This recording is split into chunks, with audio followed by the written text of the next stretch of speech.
नमस्कार. मी भगवंत कुलकर्णी. ब्रह्मसत्य यूट्यूब चॅनलमध्ये तुमचं सगळ्यांचं खूप स्वागत आहे. आजचा विषय म्हणजे काल मी ब्राह्मण मुलांनी शिकायला पाहिजे म्हणून एक व्हिडिओ बनवला होता. खूप चांगला प्रतिसाद मला त्या व्हिडिओला मिळालेला आहे. नेहमीप्रमाणे काही लोकांनी त्याच्यावर टीकाही केलेली आहे की जे ब्राह्मण नाही आहेत. तर कोणीतरी एक टीका अशी केलेली आहे की आज ही परिस्थिती एवढ्यासाठी आलेली आहे की बायका शिकलेल्या नव्हत्या म्हणून ही परिस्थिती आलेली आहे, अशा संदर्भाचा त्यांनी हे केलेलं आहे, स्टेटमेंट केलेलं आहे. त्याच्यावर मी म्हटलं की हे अत्यंत चुकीचं आहे.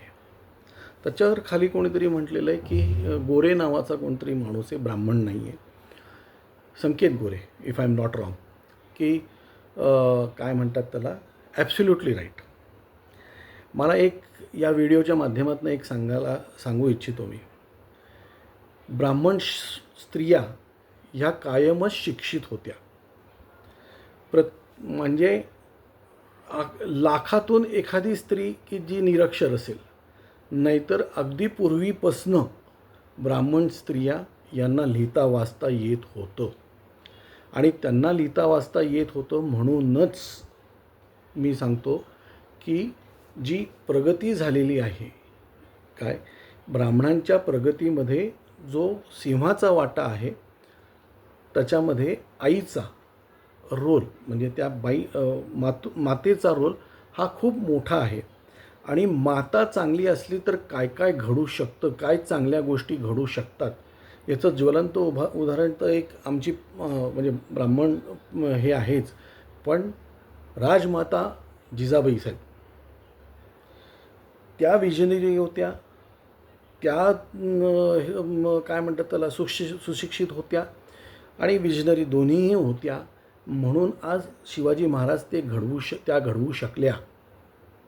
म्हणजे पतीच्या मागे महाराष्ट्रामध्ये राहून त्यांनी शिवाजी महाराजांना घडवलं. हा साधा हे नाही आहे, काय म्हणतात त्याला. तसंच आणि ब्राह्मण हा माणूस कायम प्रगतशीलच होता.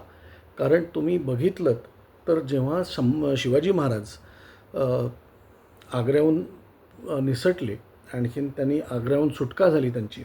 आग्र्याहून सुटका झाल्यानंतर ते जेव्हा परत महाराष्ट्रात आले, त्यावेळेस त्यांनी संभाजी महाराजांना मथुरेला, त्यावेळेसचे त्यांचे पेशवे मोरोपंत पिंगळे यांची बहीण जी मथुरेत दिली होती, त्यांच्या घरी म्हणजे त्यांच्या बहिणीच्या घरी त्यांनी मोरोपंतांच्या घरी त्यांनी काय म्हणतात त्याला, संभाजी महाराजांना ठेवला. एवढा शिवाजी महाराजांचा त्यांच्यावर विश्वास होता.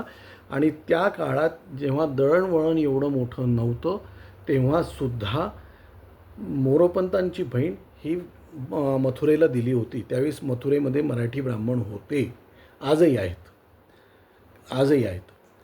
तर तो मुघल काळ होता. आणि त्यावेळेस मला ह्या इथे सांगू इच्छितो मी की ब्राह्मणांची जातपात किंवा ब्राह्मण जातीयवादी म्हणतात, पण संभाजी महाराज जेव्हा मोरोपंतांच्या मेव्हण्यांच्या घरी होते, त्यावेळेस औरंगजेबांना ते सापडले नाहीत. कारण मोरोपंतांच्या मेव्हण्यांनी संभाजी महाराज आणि त्यांच्या मुलांनी एकत्र एका ताटात जेवण केलं.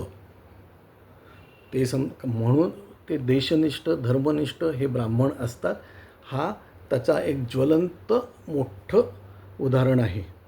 काय आणि ब्राह्मण बायका ह्या कायम शिकलेल्या असतात आणि ब्राह्मण बायका ह्या कायम आपल्या मुलांना शिक्षणासाठीच प्रोत्साहन देतात.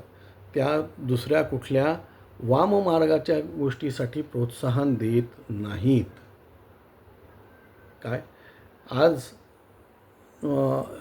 इंदिरा न्योई जी कोको कोलाची ऑल इंटरनॅशनल हेड आहे, तुमच्या इन्फोसिसच्या सुधा मूर्ती या माहेरच्या कुलकर्णी आहेत. काय अशा कित्येक उदाहरणं मी तुम्हाला देऊ शकतो. आज तुम्ही बघा, अगदी काय म्हणतात त्याला, पानिपतच्या पर्यंत तिथे तुम्हाला मराठी ब्राह्मण सापडतील. पानिपतच्यापर्यंत कशाला, ह्यांच्या काय म्हणतात त्याला काश्मीर नरेश, डोगरा नरेश त्यांच्याकडे सुद्धा दिवाण हा मराठी ब्राह्मण आहे. आता ते परंपरागत तिथे राहिल्यामुळे ते हे झालेत, पण मी त्याची तुम्हाला माहिती देतो, कारण मी आत्ताच माहिती काढायला सुरुवात केलेली आहे. पण ती पुढच्या कुठल्या तरी व्हिडिओमध्ये मी 100% माहिती देतो.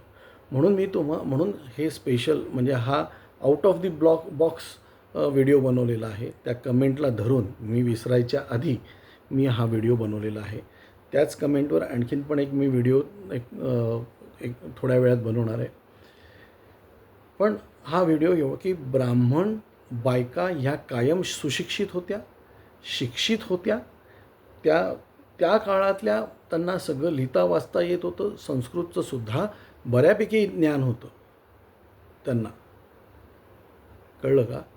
म्हणून ब्राह्मण बायका ह्या शिकलेल्या नव्हत्या हे स्टेटमेंट अत्यंत चुकीचं आहे, कळलं का? हां, हे आता 47 सालानंतरच्या ज्या घटना घडलेल्या आहेत त्याच्यामुळे नक्कीच काही प्रमाणामध्ये ब्राह्मण तरुणांमध्ये नैराश्य आलेलं आहे, हे विसरून चालणार नाही. आणि पण ते त्याच्यावरही मात करून हे वरती येणार आणि 100% वरती येणार. आज एवढंच. धन्यवाद.